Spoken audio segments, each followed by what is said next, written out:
But is there time?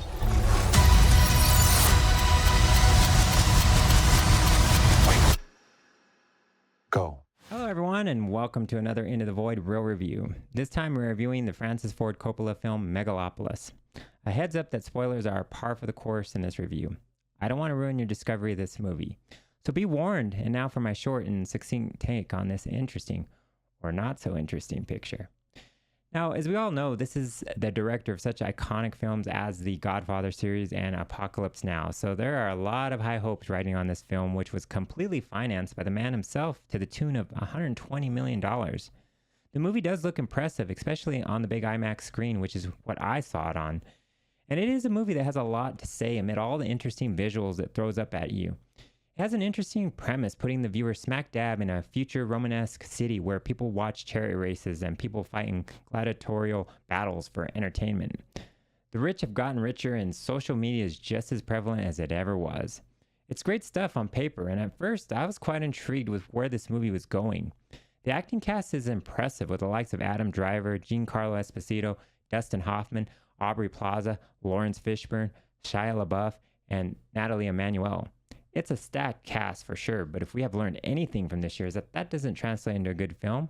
In fact, it usually means the opposite. Look at Borderlands or Kinds of Kindness. The performances are solid by everyone in this movie. Adam Driver plays the part of Caesar, an architect obsessed with creating a utopian city replete with moving walkways and sphere-like transportation resembling bubbles that you would see in an underwater city, no doubt similar to Atlantis. After all, that is basically what Caesar's aiming for. An above-ground Atlantis. Meanwhile, Giancarlo Esposito's mayor Cicero envisions the polar opposite, a city built on tradition and built to cater to all of society's needs, grounded and not built on irrational endeavors that threaten to crumble under such high-minded aspirations. Caesar and Cicero differing philosophies are the main crux of the movie. We're supposed to question which is better for the people, yet by the end, I really didn't care because we never get to see Caesar's fully realized vision until the very end, and even then, I found it oddly sterilized. The plot's kind of a mess, too. There are a bunch of side stories like a scandalous family that is too rich to venture outside their gene pool for romanticism, a star singer who reminded me of a future Taylor Swift who wears virginity as a badge of honor, going so far to enact a money-making pledge to the people to keep it that way until a sex tape surfaces during a public Roman-like festival, causing a scandal that threatens to ruin Caesar's good name. Then there's Shia LaBeouf's character Claudio, who over time morphs from party boy to mayoral candidate with the help of some of his friends. Aubrey Plaza, whose character, by the way, wins Name of the Year with Wow Platinum, is the gold digger bent on getting what she wants, no matter the cost. She's a definite highlight in a relative mess of a movie. Why do I think it's a mess? Because ultimately the movie goes nowhere. At least nowhere interesting. I mean, Cicero's daughter, Julia, falls for Caesar, which just infuriates him to no end. And yeah, that's due to him knowing about some things about Caesar that cloud his past, not to mention differing ideologies and what a city should embody. I won't get into that here on what those things are, but rest assured, he's bent on making sure things don't work out between his daughter and him, especially when Julia becomes pregnant with Caesar's baby. Then there's this material that Caesar invented called Megalon that serves as the building block to all things such as see-through clothing, body reconstruction, and of course, his Megalopolis.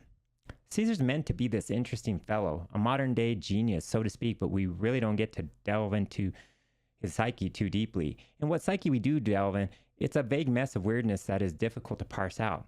Is there a reason why Caesar can stop time, or is it just a product of his imagination?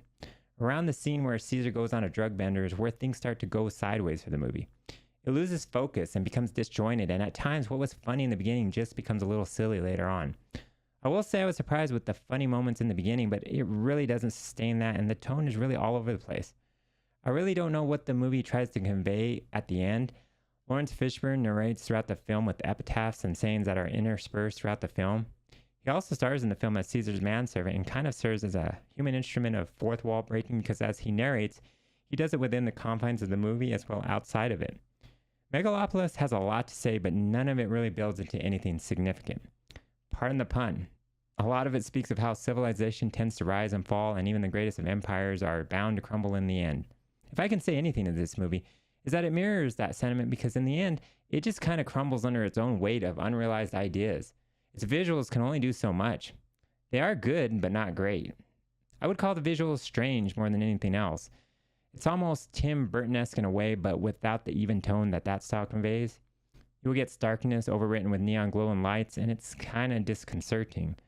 Maybe this is a film with time that will be seen as a cult classic because it does kind of have that feel.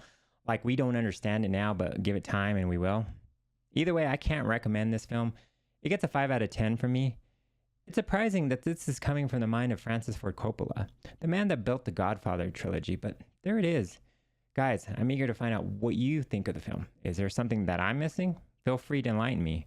Please, if you like this content, be sure to like and subscribe, and as always, I will see you the next time when we venture into the void.